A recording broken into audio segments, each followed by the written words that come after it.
লাগবে চিকেন। আর এছাড়া যে উপকরণগুলো লাগবে এর জন্য হলো পালং শাক, ধনেপাতা, পেঁয়াজ কুচি করা আছে, আদা রসুন, টমেটো আর কিছু পেঁয়াজ সরু করে কাটা আছে। এই উপকরণগুলো লাগবে।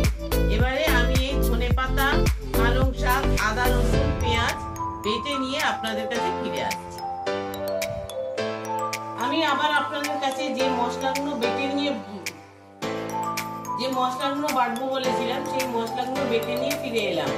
এটার মধ্যে আছে পালং শাক আর ধনেপাতা বাটা, আর সঙ্গে অল্প কাঁচা লঙ্কা, পেঁয়াজ বাটা, আদা রসুন বাটা, টমেটো বাটা। এছাড়া আর যে মশলাগুলো আমার লাগছে, তিক্তকার মশলা, নুন লাগছে, জিরের গুঁড়ো লাগছে, লঙ্কার গুঁড়ো, সামান্য হলুদ আর লাগছে তেল। এই উপকরণ দিয়েই আজকে রান্নাটা হবে। তাহলে আমি রান্নাটা এবারে দিয়ে দিয়েছি। এবারে আমি এর মধ্যে তেল দিয়ে দিলাম।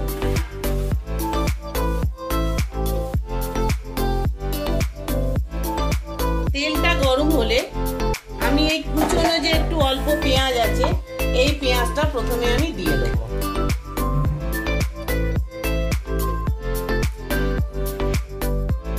কুচো করা পেঁয়াজটা আমি একটু দিয়ে দেবো।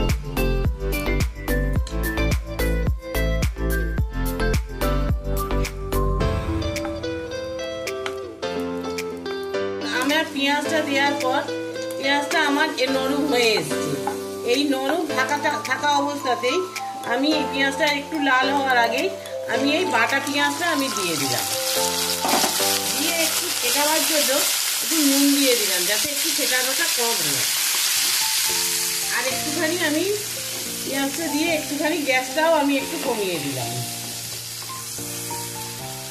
দিয়ে এটা আমি একটু ভাজবো। পেঁয়াজটা ভাজা হয়ে যাওয়ার পর আমি আদা রসুনের পেস্টটাও দিয়ে দেবো। দেখুন আমার এই পেঁয়াজটা ভাজা হয়ে গেছে। এর মধ্যে আমি এই আদা রসুন বাটাটা আমি দিয়ে দিলাম।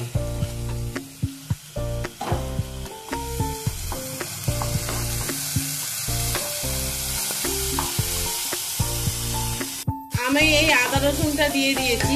এরপরে আমি এই টমেটো বাটাটাও আমি দিয়ে দিলাম। আদা রসুন টমেটোর একটু কাঁচা গন্ধটা যাওয়া অবধি আমি একটুখানি ভেজে নেব। একটু গ্যাসটা কমিয়ে ততক্ষণ আমি একটু আদা রসুনের আর টমেটোর কাঁচা গন্ধটা যাতে থাকা অবধি আমি একটুখানি নেড়ে নেব।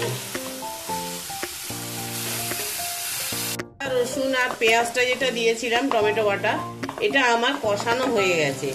এবারে আমি এর মধ্যে এই চিকেনগুলো দিয়ে দিলাম। দিয়েও খানিকটা কষে নিয়েছি।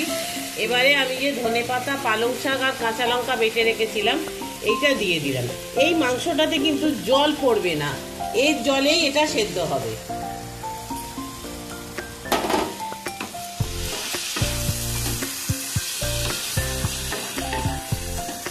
আর মিক্সির বাটিটা ধুয়ে যে জলটা থাকবে ওই জলটা আমি একটু প্রয়োজন মতন পরে দেবো। আমি পালং শাকটা দিয়ে একটুখানি আমি কষে নিলাম। খুব ভালোভাবে কষতে হবে।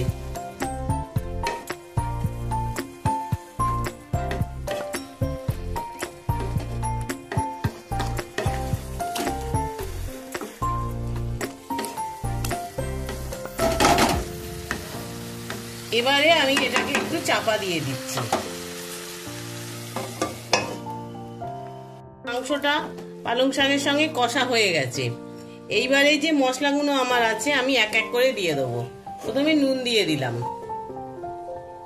তারপরে হলুদ। নুন হলুদটা দিয়ে একটু নেড়ে নিই। হলুদ খুব সামান্য দেবেন।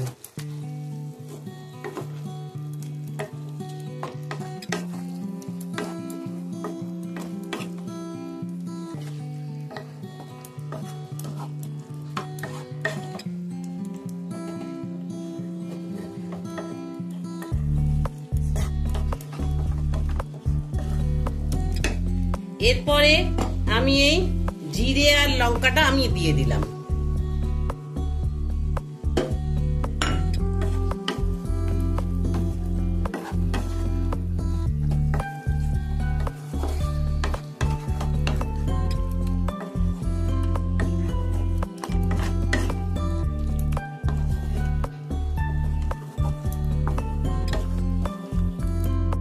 গেছে, আমি নামিয়ে নিচ্ছি, নিয়ে টেস্ট করে আপনাদের বলছি কিরকম হলো। হয়ে গেছে, নামিয়ে রেখেছি। এবারে আমার মিঠাই খেয়ে দেখছে কিরকম হয়েছে, তারপরে ওই আপনাদের বলবে কিরকম খেতে হবে।